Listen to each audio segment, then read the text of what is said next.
Hello दोस्तों, एक बार फिर से स्वागत है आप सभी को हमारे YouTube channel study point coaching में बने रहने के लिए। दोस्तों, आज के वीडियो में हम आपको क्लास 10th का ज्योग्राफी का ऑब्जेक्टिव क्वेश्चन बताऊंगा।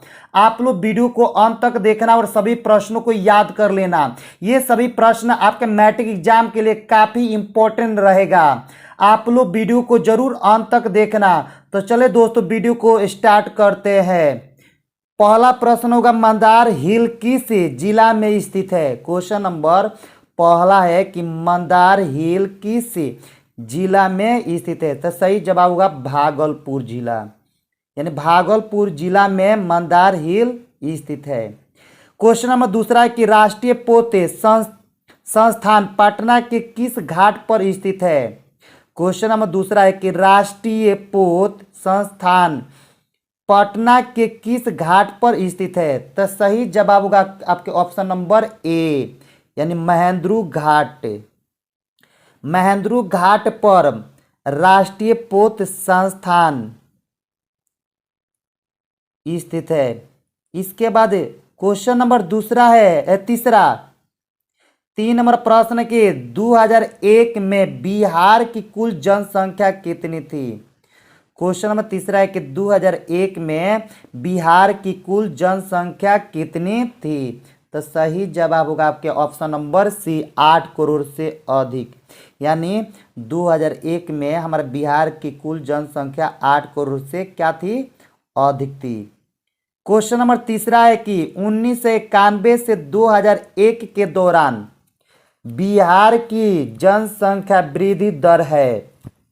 क्वेश्चन नंबर चौथा है कि 1991 से 2001 के दौरान बिहार की जनसंख्या वृद्धि दर है। तो सही जवाब होगा आपके ऑप्शन नंबर डी, यानी इनमें से कोई नहीं। इसके बाद क्वेश्चन नंबर 5वां है कि बिहार में ग्रामीण आबादी है। बिहार में ग्रामीण आबादी है। तो सही जवाब होगा आपके ऑप्शन नंबर ए, यानी बिहार में ग्रामीण आबादी 89.5% है। ऑप्शन नंबर ए होगा। इसके बाद क्वेश्चन नंबर 6 है, 2001 की जनगणना के अनुसार बिहार में प्रति वर्ग किलोमीटर कितने व्यक्ति रहते हैं। क्वेश्चन नंबर 6 है कि 2001 की जनगणना के अनुसार बिहार में प्रति वर्ग किलोमीटर कितने व्यक्ति रहते हैं। तो सही जवाब हुआ आपके ऑप्शन नंबर बी, 881 व्यक्ति। इसके बाद क्वेश्चन नंबर 7वां है कि सबसे अधिक आबादी वाला कौन सा जिला है। तो सबसे ज़्यादा आबादी वाला जिला कौन है, पटना। यानी सही जवाब होगा आपके ऑप्शन नंबर बी, यानी पटना। सबसे आबादी वाला जिला कौन सा है, पटना। क्वेश्चन नंबर 8वां है, सासाराम नगर का विकास हुआ था। सासाराम नगर का विकास हुआ था मध्य युग में, यानी सही जवाब होगा आपके ऑप्शन नंबर ए, मध्य युग में। इसके क्वेश्चन नंबर 9 है, अविभाजित बिहार में एकमात्र नियोजित नगर था। क्वेश्चन नंबर 9 है कि अविभाजित बिहार में एकमात्र नियोजन नगर था। तो सही जवाब होगा आपके ऑप्शन नंबर सी, यानी टाटा नगर। इसके बाद क्वेश्चन नंबर 10वां है, 2001 की जनगणना के अनुसार बिहार की नगरीय आबादी है। 2001 की जनगणना के अनुसार बिहार की नगरीय आबादी है। तो सही जवाब होगा के ऑप्शन नंबर सी, यानी 10.5%। यानी 10.5% क्या है, 2001 की जनगणना के अनुसार बिहार की नगरीय आबादी है। इसके बाद क्वेश्चन नंबर 11 है। क्वेश्चन नंबर 11 है कि बिहार का सबसे बड़ा नगर कौन सा है। यानी बिहार का सबसे बड़ा नगर कौन सा है, तो पटना है। यानी ऑप्शन नंबर ए, सही जवाब हुआ आपके ऑप्शन नंबर ए, पटना। इसका क्वेश्चन नंबर 12 है कि ऊंचावच प्रदर्शन के लिए हैसुर विधि का विकास किसने किया था? क्वेश्चन नंबर 12 की ऊंचा वक्ष प्रदर्शन के लिए हैसूर विधि का विकास किसने किया था? तो सही जवाब होगा आपके ऑप्शन नंबर बी, यानी अल्हेमान।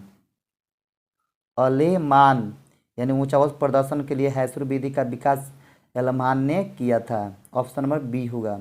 इसके बाद क्वेश्चन नंबर 13 है, पर्वतीय छायाकरण विधि में भू आकृतियों पर किस दिशा में प्रकाश से पड़ने की कल्पना की जाती है? यानी सही जवाब होगा आपके ऑप्शन नंबर सी, यानी उत्तर से पश्चिम, यानी उत्तर से पश्चिम होगा। इसके क्वेश्चन नंबर 14 है, छोटी महीन एवं खंडित रेखाओं को ढाल की दिशा में खींचकर ऊंचा वक्ष प्रदर्शन की विधि को क्या कहा जाता है? तो सही जवाब होगा आपका ऑप्शन नंबर सी, यानी हैसूर विधि। कौन सी विधि कहा जाता है? हैसूर विधि। इसके क्वेश्चन नंबर आपका 15 है। 15 नंबर प्रश्न है, तल चिन्ह की सहायता से, तल चिन्ह की सहायता से किसी स्थान विशेष की मापी गई ऊंचाई को क्या कहा जाता है? तो सही जवाब होगा आपके ऑप्शन नंबर ए, यानी स्थानिक ऊंचाई। यानी तल चिन्ह की सहायता से किसी भी स्थान या विशेष की मापी गई ऊंचाई को कहते स्थानिक ऊंचाई। इसका क्वेश्चन नंबर आपका 16 है कि अस्तर रंजन विधि के अंतर्गत मानचित्रों में नीले रंग से किस भाग को दिखाया जाता है? तो सही जवाब होगा ऑप्शन नंबर डी, यानी जल। जल सही जवाब होगा ऑप्शन नंबर डी, यानी जल। यानी अस्तर रंजन विधि के अंतर्गत मानचित्रों में नीले रंग से किस भाग को दिखाया जाता है? तो जल को। इसके बाद क्वेश्चन नंबर 17 है कि इनमें से कौन प्राकृतिक आपदा नहीं है? तो option number A tsunami, option number B है बाढ़, ऑप्शन नंबर सी है आतंकवाद, ऑप्शन नंबर डी है भूकंप। यानी बोलते हैं प्राकृतिक आपदा कौन नहीं है? तो सही जवाब होगा आपका ऑप्शन नंबर सी, यानी आतंकवाद। यानी आतंकवाद जो है ना, ये हमारा प्राकृतिक आपदा नहीं है। प्राकृतिक देखिए, सुनामी प्राकृतिक आपदा है, बाढ़ बाढ़ प्राकृतिक आपदा है, और भूकंप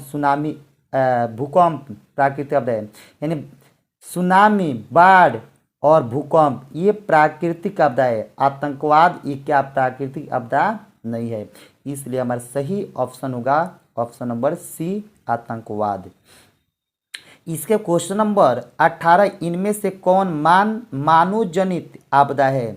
पहला ऑप्शन है ऑप्शन नंबर ए सांप्रदायिक दंगे, ऑप्शन नंबर बी आतंकवाद, ऑप्शन नंबर सी महामारी, ऑप्शन नंबर डी उपयुक्त सभी। तो सही जवाब होगा आपके ऑप्शन नंबर डी, यानी उपयुक्त सभी। यानी सांप्रदायिक दंगे मनुष्य के द्वारा किया जाए, मानव के द्वारा किया जाता है। आतंकवाद मानव के द्वारा, महामारी मानव के द्वारा। तो ये तीनों आपका सांप्रदायिक दंगे, आतंकवाद, महामारी ये मानव जनित आपदा है। इसके क्वेश्चन नंबर 19 है, सुनामी का प्रमुख कारण क्या है? क्वेश्चन नंबर 19 है कि सुनामी का प्रमुख कारण क्या है? तो सही जवाब होगा आपके ऑप्शन नंबर ए, यानी समुद्र में भूकंप का आना। यानी समुद्र में भूकंप आएगा तो सुनामी का प्रमुख क्या है? वजह है, कारण। इसके बाद क्या है, क्वेश्चन नंबर 20 है कि नदियों में बाढ़ का आना प्रमुख कारण क्या है? तो नदियों पानी किसकी वजह से आता है? तो सही जवाब होगा आपका ऑप्शन नंबर डी, यानी उपयुक्त सभी। यानी नदी में पानी कब आता है? माने नदियों में पानी आने का प्रमुख वजह कौन है? वर्षा अधिकता होती है, अधिक मात्रा में वर्षा होती है, और नदी तल में अवसाद का जमाव। नदी के पेंदी में क्या होता है? अवसाद जमा रहता है, और बोलता है कि वर्षा की अधिकता, और अधिक मात्रा में वर्षा होता है। तो ये सब क्या होते हैं? हमारा नदियों में बाढ़ आने का प्रमुख क्या है? वजह है। इसके बाद क्वेश्चन नंबर आपका 21 है कि बिहार का कौन सा क्षेत्र बाढ़ग्रस्त क्षेत्र है? यानी बिहार का कौन सा क्षेत्र है जो बाढ़ग्रस्त क्षेत्र है? तो सही जवाब होगा आपके ऑप्शन नंबर डी यानी उत्तरी बिहार है। यानी उत्तरी बिहार में प्रत्येक वर्ष क्या होता है, बाढ़ आती रहती है, आती जाती रहती है। इसके क्वेश्चन नंबर आपका 22 है कि निम्नलिखित में से किस नदी को बिहार का शोक कहा जाता है। क्वेश्चन नंबर 19 है कि निम्नलिखित में से किस नदी को बिहार का शोक कहा जाता है। सही जवाब आपका होगा ऑप्शन नंबर सी यानी कोसी नदी। यानी कोसी नदी को बिहार का क्या बोला जाता है, शोक कहा जाता है। इसके क्वेश्चन नंबर 23 है कि बाढ़ क्या है। तो बाढ़ क्या है, एक प्राकृतिक आपदा है। सही जवाब होगा आपका ऑप्शन नंबर ए यानी बाढ़ क्या है, बाढ़ एक प्राकृतिक आपदा है। इसके क्वेश्चन नंबर 24 है कि सूखा किस प्रकार की आपदा है। तो सूखा किस प्रकार के आपदा है, तो सही जवाब होगा आपका प्राकृतिक आपदा, ऑप्शन नंबर ए यानी सूखा जो है प्राकृतिक आपदा है। क्वेश्चन नंबर इसके बाद 25 है आपका 25 नंबर प्रश्न है, सूखे की स्थिति किस प्रकार आती है। तो सूखे की स्थिति धीरे धीरे आती है यानी ऑप्शन नंबर ए सी होगा। यानी ऑप्शन नंबर सी सही जवाब ऑप्शन नंबर सी होगा। यानी सूखे की स्थिति किस प्रकार आती है, तो सूखे की स्थिति धीरे धीरे आती है, इसलिए हमारा का ऑप्शन नंबर सी होगा। क्वेश्चन नंबर 26 है कि सूखे के लिए जिम्मेवार कारक कौन है। तो सूखे के लिए जिम्मेवार कारक कौन है, तो ऑप्शन नंबर ए वर्षा की कमी, ऑप्शन नंबर बी भूकंप, ऑप्शन नंबर सी बाढ़, ऑप्शन नंबर डी ज्वाला। तो सही जवाब होगा आपके वर्षा की कमी। यानी वर्षा की मात्रा वर्षा कम होगा तो सूखे की स्थिति का जिम्मेवार कारक कौन है, वर्षा। इसके बाद क्वेश्चन नंबर 27 है आपका सूखे से बचाव का एक प्रमुख तरीका है। तो सूखे से बचाव के लिए एक सबसे प्रमुख तरीका है वर्षा जल संग्रह करना, यानी ऑप्शन नंबर बी यानी वर्षा जल संग्रह करना। इसके क्वेश्चन नंबर 28 है महासागर के तली पर होने वाली कंपन को किस नाम से जाना जाता है। तो महासागर के तली में होने वाले कंपन को किस नाम से जाना जाता है। तो सही जवाब होगा आपके ऑप्शन नंबर सी सुनामी। यानी महासागर के तली में होने वाली कंपन को क्या बोला जाता है, सुनामी बोला जाता है। इसके क्वेश्चन नंबर 29 के 26 दिसंबर 2004 को विश्व के किस हिस्से से भयंकर सुनामी आया था। सही तो सही जवाब होगा उसका ऑप्शन नंबर डी बंगाल की खाड़ी। यानी बंगाल की खाड़ी से ही क्या हुआ 26 दिसंबर 2004 को विश्व के माने बंगाल की खाड़ी में खाड़ी के हिस्से से भयंकर का सुनामी आया था। 26 दिसंबर 2004 को विश्व के बंगाल की खाड़ी के हिस्से बंगाल की खाड़ी से भयंकर सुनामी आया था। सही जवाब होगा ऑप्शन नंबर डी यानी बंगाल की खाड़ी। इसके बाद क्वेश्चन नंबर आपका 30 है कि भूकंप से पृथ्वी की सतह पर पहुंचने वाली सबसे पहली तरंग को किस नाम से जाना जाता है। क्वेश्चन नंबर 30 है कि भूकंप से पृथ्वी की सतह पर पहुंचने वाली सबसे पहली तरंग को किस नाम से जाना जाता है। तो सही जवाब होगा आपके ऑप्शन नंबर ए यानी पी तरंग, यानी पी तरंग के नाम से जाना जाता है। क्वेश्चन नंबर आपका 31 है। 31 नंबर प्रश्न है कि भूकंप केंद्र के ऊर्ध्वाधर पृथ्वी पर स्थित केंद्र को क्या कहा जाता है। तो सही जवाब होगा उसका ऑप्शन नंबर बी यानी अधिकेंद्र। क्या कहा जाता है, अधिकेंद्र। यानी भूकंप के केंद्र के ऊर्ध्वाधर पृथ्वी पर स्थित केंद्र को क्या कहा जाता है, अधिकेंद्र। इसके क्वेश्चन नंबर 32 है आपका 32 नंबर प्रश्न है कि भूकंप अथवा सुनामी से बचाव का इनमें से कौन सा तरीका सही नहीं है। ऑप्शन नंबर ए है भूकंप के पूर्वानुमान को गंभीरता से लेना। ऑप्शन नंबर बी भूकंप निरोधी भवनों का निर्माण करना। ऑप्शन नंबर सी गैर सरकारी संगठनों द्वारा राहत कार्य हेतु तैयार रहना। ऑप्शन नंबर डी भगवान भरोसे बैठे रहना। तो सही जवाब होगा आपका ऑप्शन नंबर डी यानी भगवान भरोसे बैठे रहना, यानी ऑप्शन नंबर डी। इसके क्वेश्चन नंबर 33 की बाढ़ के समय निम्नलिखित में से किस स्थान पर जाना चाहिए। तो बाढ़ के समय निम्नलिखित में से किस स्थान पर जाना चाहिए। तो सही जवाब होगा आपका ऑप्शन नंबर ए यानी ऊंची भूमि वाले स्थान पर। यानी बाढ़ के समय में ऊंची भूमि वाले जगह पर जाना चाहिए। इसके बाद क्वेश्चन नंबर 34 है। 34वां प्रश्न कि मानों के नीचे दबे हुए, सॉरी 34वां प्रश्न, मलबे के नीचे दबे हुए लोगों का पता लगाने के लिए किस यंत्र की मदद ली जाती है। क्वेश्चन नंबर 34 के मलबे के नीचे दबे हुए लोगों का पता लगाने के लिए किस यंत्र की मदद ली जाती है। तो सही जवाब होगा आपका ऑप्शन नंबर बी, यानी इंफ्रारेड कैमरा। यानी इंफ्रारेड कैमरा की मदद ली जाती है मलबे के नीचे दबे हुए व्यक्तियों की पता लगाने के लिए। इसके बाद क्वेश्चन नंबर 35 है आपका कि आग से जलने की स्थिति में जले हुए स्थान पर क्या प्राथमिक उपचार करना चाहिए। इन आग से जलने की स्थिति में जले हुए स्थान पर क्या प्राथमिक उपचार करना चाहिए। तो सही जवाब होगा आपके ऑप्शन नंबर ए, 35 के ए, यानी ठंडा पानी डालना चाहिए, ठंडा पानी डालना चाहिए। क्वेश्चन नंबर 36 की बस्ती या मकान में आग लगने की स्थिति में क्या करना चाहिए।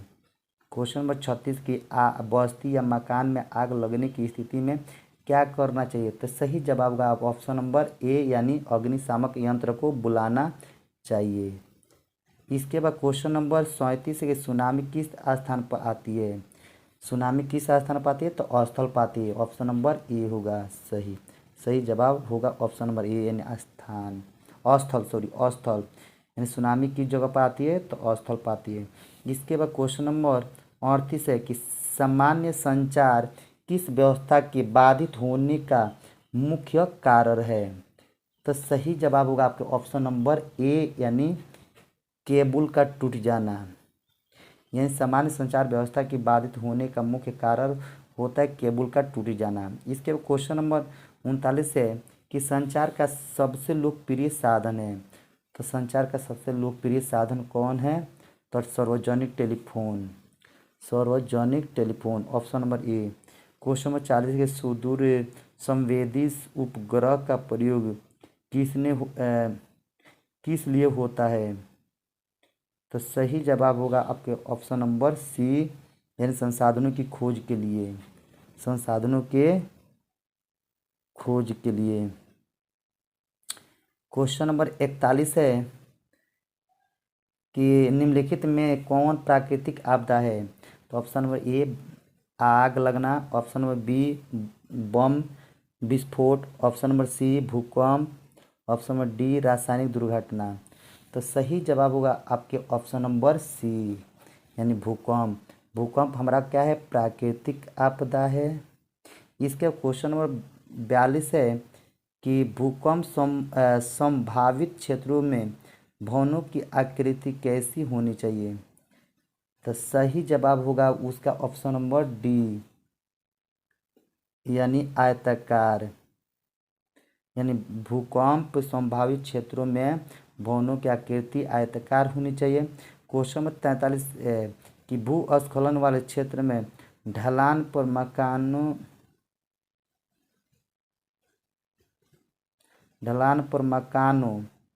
का निर्माण क्या है। क्वेश्चन नंबर 43 के है कि भूस्खलन वाले क्षेत्र में ढलान पर मकानों का निर्माण क्या है। तो सही जवाब होगा आपको ऑप्शन नंबर बी, यानी अनुचित। यानी भूस्खलन वाले क्षेत्र में ढलान पर मकानों का निर्माण क्या है, तो अनुचित। इसके क्वेश्चन नंबर 44 है आपका सुनामी प्रभावित क्षेत्र में मकानों का निर्माण कहाँ करना चाहिए। तो सही जवाब होगा आपका ऑप्शन नंबर सी, यानी समुद्र तट से दूर ऊंचाई पर। इसके क्वेश्चन नंबर 45 है आपका बाढ़ से सबसे अधिक हानि होती है।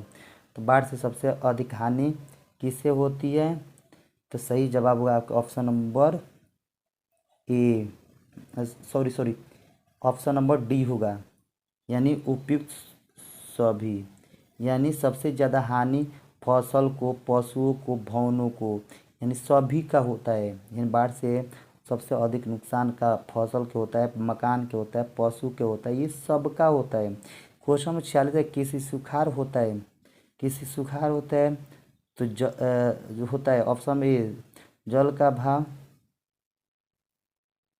जल का अभाव, ऑप्शन में बी मिट्टी की नमी के अभाव में, ऑप्शन नंबर सी मिट्टी के क्षय के कारण, ऑप्शन नंबर डी कि मिट्टी की लवणता के गुण के कारण। तो सही जवाब होगा 46 के ऑप्शन नंबर ए यानी जल के अभाव। जल के अभाव में कृषि सुखाड़ होता है।